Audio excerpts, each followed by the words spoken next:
Most people throw these plants in the compost. I used to do the same thing. Then I spent 20 years as a nurse, watching people come in for problems that plants could quietly address. I retired to a homestead in rural Oregon. Douglas firs, mist, mud on the boots before 8 hound in the morning. And out here, I started paying attention to what grows without being asked to. 9 of those plants, ones you can root right now in a glass of water on your kitchen windowsill, have research behind them that surprised even me. No garden needed, no special soil, just water, a cutting, and a little patience. Stick around. This one's practical. Peppermint is the pushy neighbor of the herb garden. Put it in the ground, and it will eat everything around it. Put it in a glass of water, and it behaves beautifully. The active compound is menthol. It works by activating a specific ion channel in cold-sensitive nerve cells, one called the TRPM8 receptor.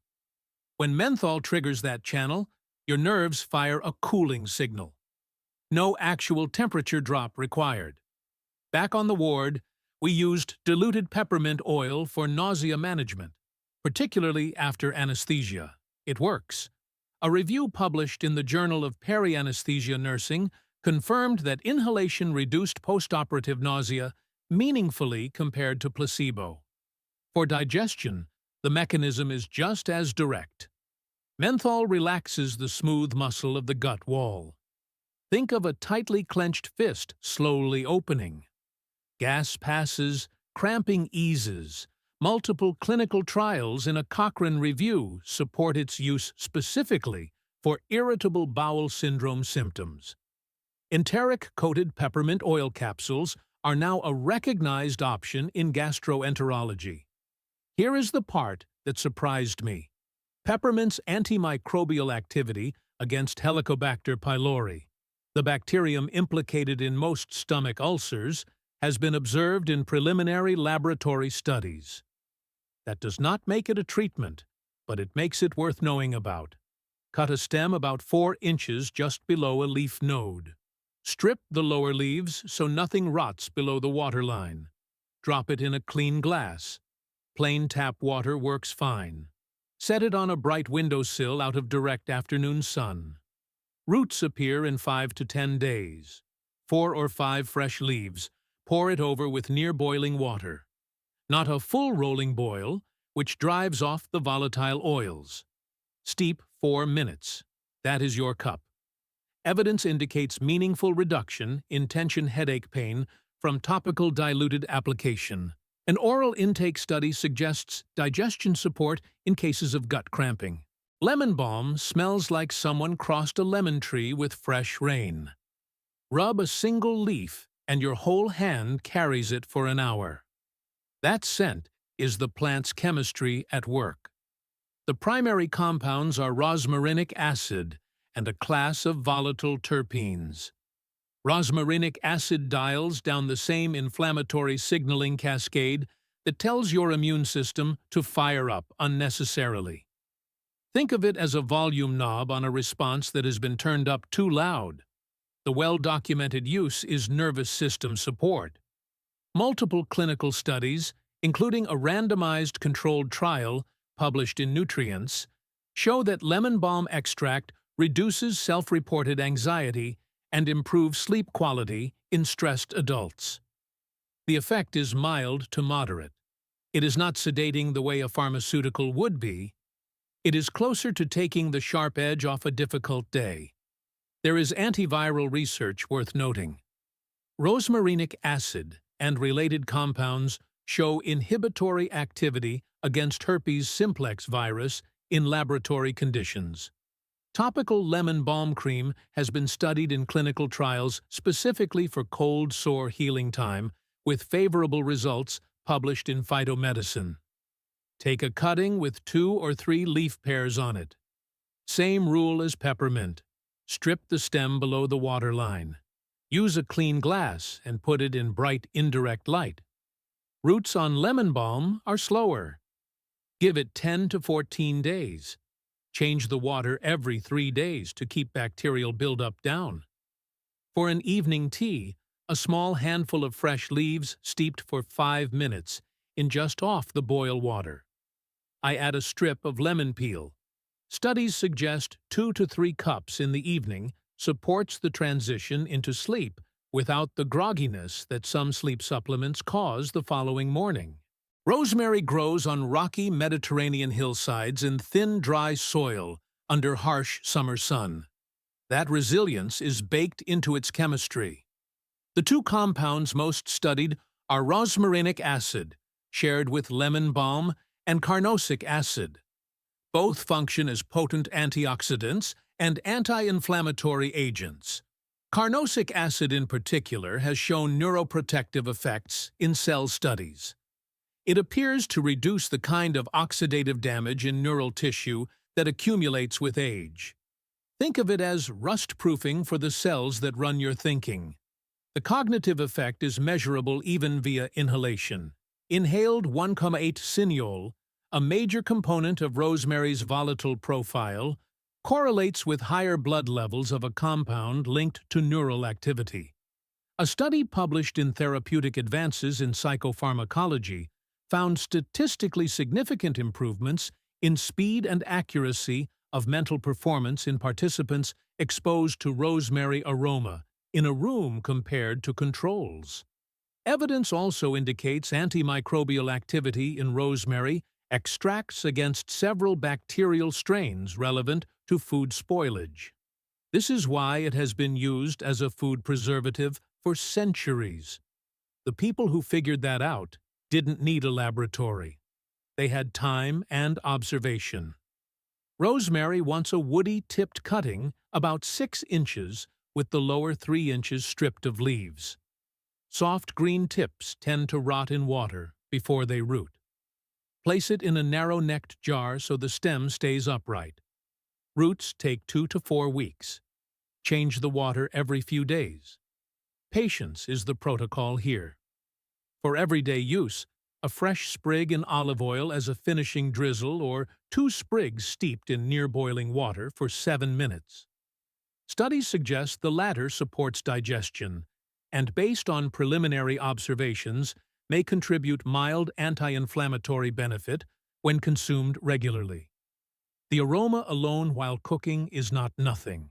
Spearmint is peppermint's quieter sibling. Less menthol, more carvone.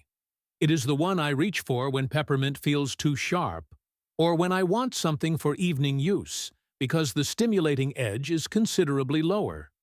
Here is the finding that most people don't know. Spearmint has demonstrated anti-androgenic activity in human trials. A study published in Phytotherapy Research found that 2 cups of spearmint tea daily for 30 days produced statistically significant reductions in free testosterone in women with polycystic ovary syndrome, a condition partly driven by androgen excess.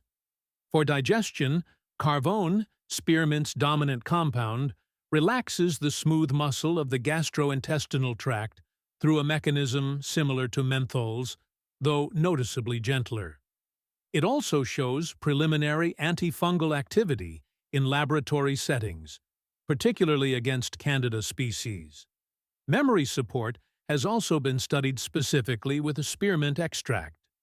Evidence from a published clinical trial indicates a standardized supplement improved working memory scores in older adults with age-associated memory changes over 90 days.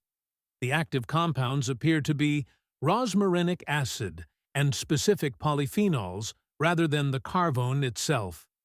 Root spearmint exactly as you would peppermint. A 4-inch cutting, lower leaves stripped, in a clean glass of water on a bright windowsill. They can share a windowsill. I keep both. Peppermint goes in the morning cup. Spearmint goes in the evening. Spearmint tea, 6 to 8 fresh leaves. 5 minutes steep. Water slightly cooler than you'd use for peppermint. Around 85 degrees C preserves the carvone. It has a clean, almost sweet quality.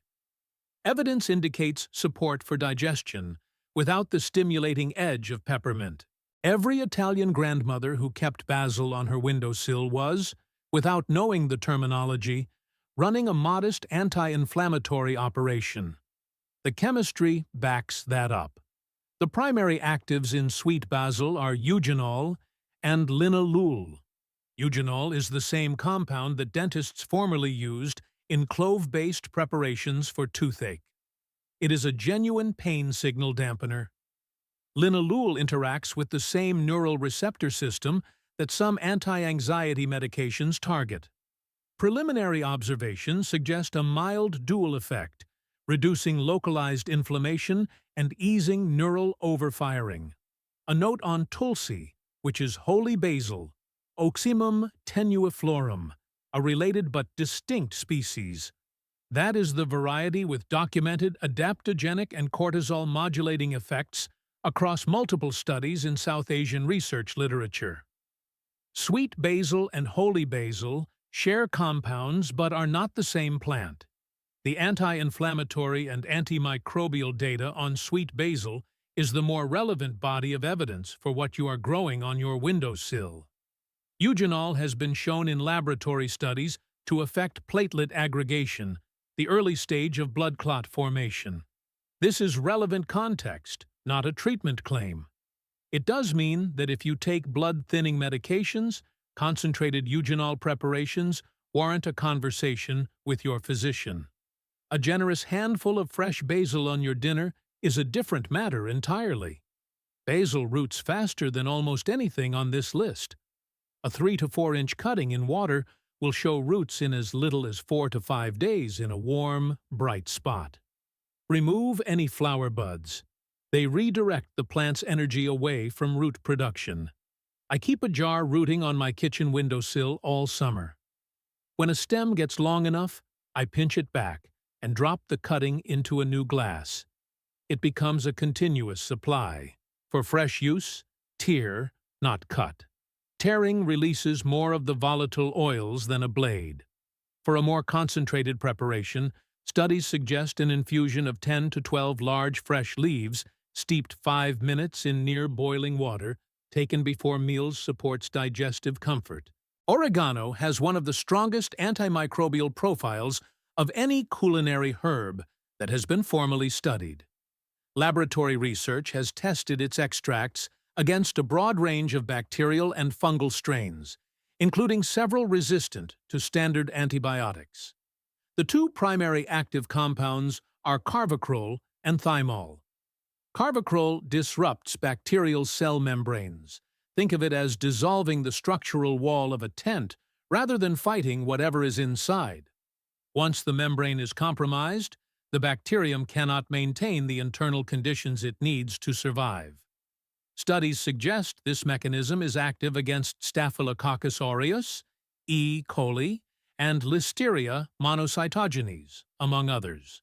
Multiple in vitro meta-analyses, laboratory dish studies, not human trials, confirm broad-spectrum antimicrobial activity. Human clinical trials in this area remain limited. Preliminary observations suggest oral oregano oil preparations may reduce small intestinal bacterial overgrowth symptoms. That is a different preparation from the culinary herb and at considerably higher concentrations. The antioxidant capacity of oregano, measured by ORAC assay, consistently ranks among the highest of any culinary herb tested, higher than blueberries per gram in multiple comparison studies. This does not mean it should be consumed by the fistful. It means regular use in cooking makes a genuine contribution to the body's management of cellular oxidative stress, what I call internal rust.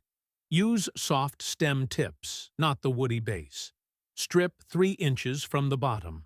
Leave 2 leaf pairs at the top. Roots appear in 10 to 14 days. Oregano tea is uncommon in Western kitchens, but in Greece and the Eastern Mediterranean, it has been the standard preparation for respiratory and digestive complaints for generations. 2 teaspoons of fresh leaves, 5 minutes in near boiling water. It tastes strongly of itself. For daily use, the most practical method is generous inclusion in cooking. The antimicrobial compounds survive moderate cooking temperatures. Studies suggest adding oregano to meat marinades reduces the formation of certain harmful compounds that form when meat is cooked at high heat. Heterocyclic amines. That layered benefit is the kind of thing that earns a plant a permanent place in the kitchen. Sage has the longest unbroken history of medicinal use in European herbal tradition. The Romans carried it as part of standard medical practice. The medieval aphorism, "Why should a man die who has sage in his garden?" was not hyperbole for its time. It was a reasonable assessment given what was available. The two mechanisms that hold up best in modern research are cognitive support and symptom relief in menopause. For cognition, sage contains compounds that inhibit the enzyme responsible for breaking down acetylcholine, the brain's primary memory and attention signaling molecule. Blocking that breakdown means more of the signal stays active longer. This is the same mechanism targeted by certain pharmaceutical treatments for Alzheimer's disease. Studies suggest sage extract produces measurable improvements on memory tests in healthy adults. For menopausal symptoms, an open-label multi-center trial published in Advances in Therapy found that a once-daily fresh sage leaf preparation reduced the total intensity score of hot flashes by 64% over 8 weeks compared to baseline. The proposed mechanism involves specific sage compounds acting on estrogen receptors, a mild phytoestrogenic signal, not a hormone.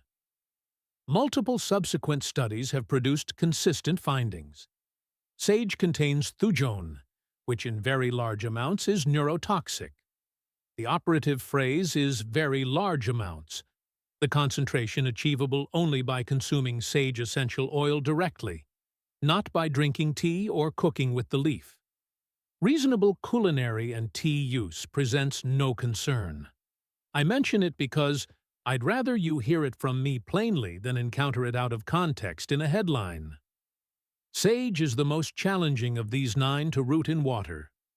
Use softwood tip cuttings, 4 to 5 inches, lower leaves removed. The glass must be very clean, and the water changed every 2 days. Sage is more prone to stem rot than the others. For many people, sage is more practically grown as a small potted plant than water-rooted from a cutting. Whichever method you choose, the goal is the same: fresh sage accessible in the kitchen. For cognitive or menopausal symptom support, evidence indicates that a tea from 4 to 5 fresh sage leaves, steeped 6 minutes in water just below boiling, consumed once or twice daily, provides the relevant compounds at concentrations consistent with studied preparations. Studies suggest the benefits build gradually over 4 to 6 weeks of consistent use. This one might feel less exotic than the others. Green onion. You can buy a bunch at the grocery store for under $1, but the chemistry behind the allium family is among the most consistently studied in the food as medicine literature. The active compounds include quercetin, one of the most extensively studied natural anti-inflammatory compounds in current literature, and organosulfur derivatives that form when the plant tissue is cut or crushed. Quercetin is present in meaningful concentrations, particularly in the green tops. The sulfur compounds are behind both the sting and the cardiovascular benefit. Cardiovascular support is the most consistent research finding for the allium family. Regular consumption is associated with reduced arterial stiffness and modest blood pressure management in epidemiological studies and several controlled trials. The proposed mechanism: sulfur compounds help the inner lining of blood vessels stay pliable and responsive rather than rigid. Green onions also contain fructooligosaccharides, a class of prebiotic fiber that feeds specific beneficial bacterial strains in the gut. This is less headline-grabbing than the cardiovascular data, but from a long-term health perspective, maintaining gut bacterial diversity is one of the more consequential things a diet can support. Studies suggest regular allium consumption measurably shifts gut bacterial composition toward more favorable profiles. This is the fastest and most satisfying of all 9. Take the white root end of any grocery store green onion and stand it in a shallow glass of water. 1 inch of water is sufficient. The roots are already there. You are just waking them up. Within 3 days, new green shoots emerge. Within a week, you have full-length tops again. You are effectively getting 2 or 3 harvests from a single grocery store bunch. Use the green tops raw, chopped into eggs, stirred through rice, added to soup just before serving. Heat degrades some of the quercetin content, so raw use gives you the most. No preparation needed, no steeping, just cut and eat them. The simplicity here is the entire point. Aloe vera has been documented as a wound and burn treatment for over 3,000 years. In Egyptian papyri, Greek medical texts, and Roman writings, it is not folk medicine with good marketing. It has a research profile. The inner gel contains more than 75 identified active compounds, polysaccharides, anthraquinones, and gibberellins among them. The polysaccharide asamanin is the most studied. It accelerates fibroblast activity and wound healing.